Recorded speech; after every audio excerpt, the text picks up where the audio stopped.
Voilà, ça a été quand même une belle surprise pour moi d'apprendre que j'ai été parmi les personnalités qui ont été choisies comme étant les personnalités de l'année.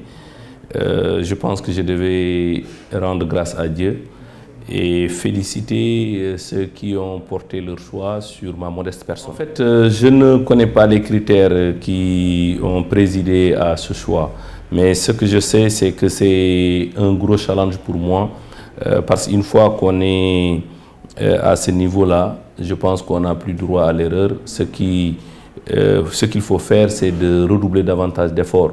Je suis depuis quelques années à la tête de l'autorité de régulation des télécommunications et des postes.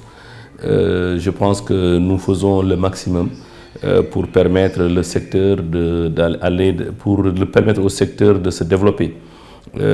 Entre autres projets que nous avons eu à concrétiser, je pense que au courant de l'année 2015, on peut parler de la portabilité des numéros, donc qui était une innovation. Qui a permis à tous les Sénégalais qui avaient le besoin de changer d'opérateur sans changer de numéro, de pouvoir le faire sans aucun problème. Et à partir du moment où on a été désigné l'homme de l'année, on n'a plus droit à l'erreur. Ce qu'il nous faut, c'est de redoubler d'efforts, de faire mieux par rapport à l'année écoulée.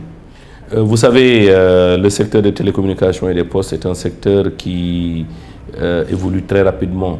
Nous avons entre autres projets que d'ailleurs nous allons déployer cette année, c'est de veiller à ce que la qualité de service rendue aux usagers soit une qualité de service irréprochable. Nous avons acquis les outils, les technologies qu'il faut pour nous permettre par nous-mêmes de mesurer à n'importe quel moment la qualité de service rendue par les opérateurs. Autre projet que nous avons initié depuis l'année dernière et qui sera utilisé cette année, c'est les mesures santé. Vous savez, beaucoup de Sénégalais vivent aujourd'hui avec ce qu'on appelle les ondes électromagnétiques.